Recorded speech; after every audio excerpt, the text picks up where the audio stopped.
Hi, and welcome to Financial Zula, where we give you information, insight, and tips on just about any financial topic in and around Namibia. In today's video, I will be walking you through how to plan your finances for a trip. So if you are planning to go somewhere for the holidays, or you just want to do it for like a long weekend that's upcoming, or you just want to do it for the fun of it, this is your platform to learn how to plan for it properly so that you don't experience a lot of fails. Before we get into the video, please remember that this video does not constitute financial advice, and if you're looking for financial advice, please speak to a certified financial advisor. Let's get into it.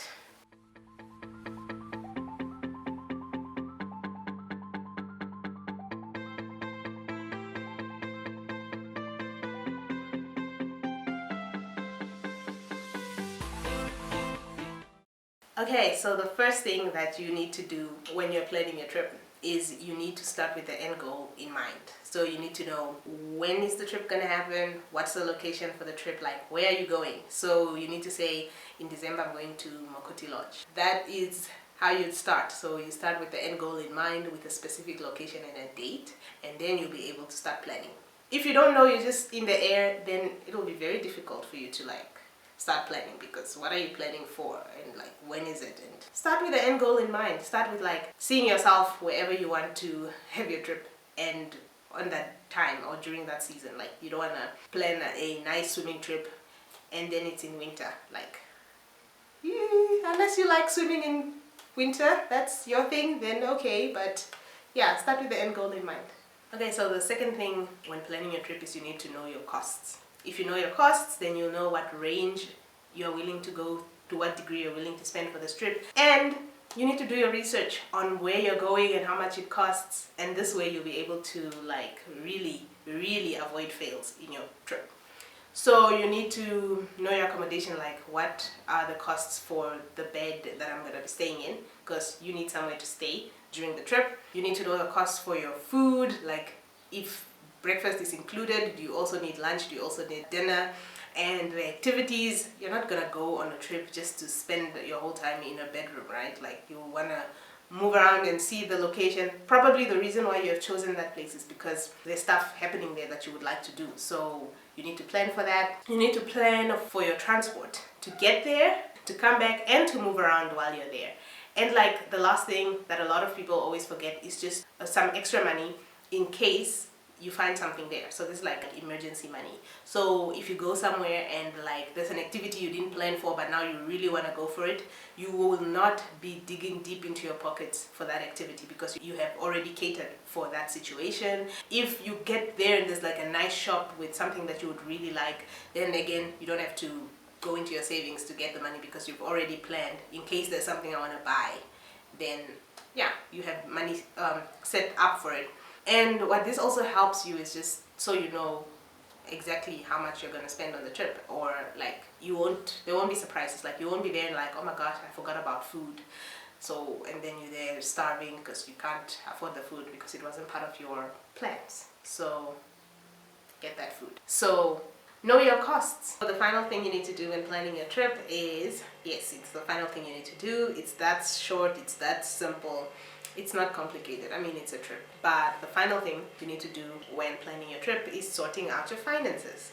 After you get all the detail of the place and the prices, and you have gotten a total amount, if you already have that total amount, great. Put it aside for that trip until the trip comes. If you don't, then you need to obviously save up for it. You need to decide how much money you're going to put in there monthly or weekly or daily, depending on what you like and what you prefer, and yeah, save up for the trip. So just make sure that you have enough. The time doesn't come for the trip and you don't have the money because you just planned for the sake of planning, but you didn't actually put in the action after you planned. So yeah, sort out your finances and you are ready to go on your trip. Now we are at the part of the video where I give you some tips. So I have my notes out. It's a different type of a notebook, but I got it just for the channel. So yeah, for the part of the tips, I just want to give you some tips on when planning for a trip, things to look out for. Thing to look out for, number one, don't just be a planner without action. Okay, don't be the person that just plan, you have everything in order, then when the time comes you're like, then you don't even go on the trip. So like, what was the point of planning? So don't be that person. If you know that you're not gonna go on that trip, stop planning for it. Like, don't be that guy. Just don't be that person. Don't be that friend, okay? So yeah, plan a trip that you know you're gonna take action in. Okay, tip number 2 is to do it for you. Okay, if you are planning a trip and it's for you and a couple of friends and your friends bail, you don't have to cancel your trip. So initially when you're planning for your trip, know that come hell or high waters, you are going for this trip. Like, do it for you. Know that you want to do it, and then it's okay if you have to go alone. And that's why when you're planning, don't necessarily plan in groups. Try to plan individually.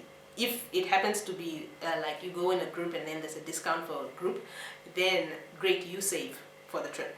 But if your friends bail, then you still get to go. So do it for you, don't do it for other people. That's very important. If when you're planning a trip, is that it's for you, okay? Unless it was like a 10-year anniversary trip and you couldn't go alone, that's a different situation. But if it's just a trip that you really want to take and you want to take some friends and then your friends bail, still go. You're gonna meet people that also had friends that bailed on them. So yeah. The next tip is to go somewhere you actually want to go. So when you're planning your trip, and sometimes you want to go to like a really luxurious place and it's very expensive and it's unrealistic and you can't go. That's not what I'm talking about here. But if you know that you can afford to go to like a better place and you really want to go to that place, then go somewhere you want to go. It just makes the trip more fun because it's actually somewhere you want to go. If you are going somewhere you don't want to go, you're just gonna keep having that feeling of like, oh, I should have gone the other place. I'm pretty sure the other place is better right now. I think things are going well right now with the other place. So to avoid all those little background voices that just tell you that where you are is not good enough, try to make sure that you plan a trip to go to a place where you actually want to go. And then the final tip is make sure that you make time for your trip. So if you plan to go somewhere and you already have a date or like a range of time that you plan to go on the trip, and the time comes but you haven't actually really planned for it, you haven't actually made time for it, you just had a date but you didn't clear your schedule for that time.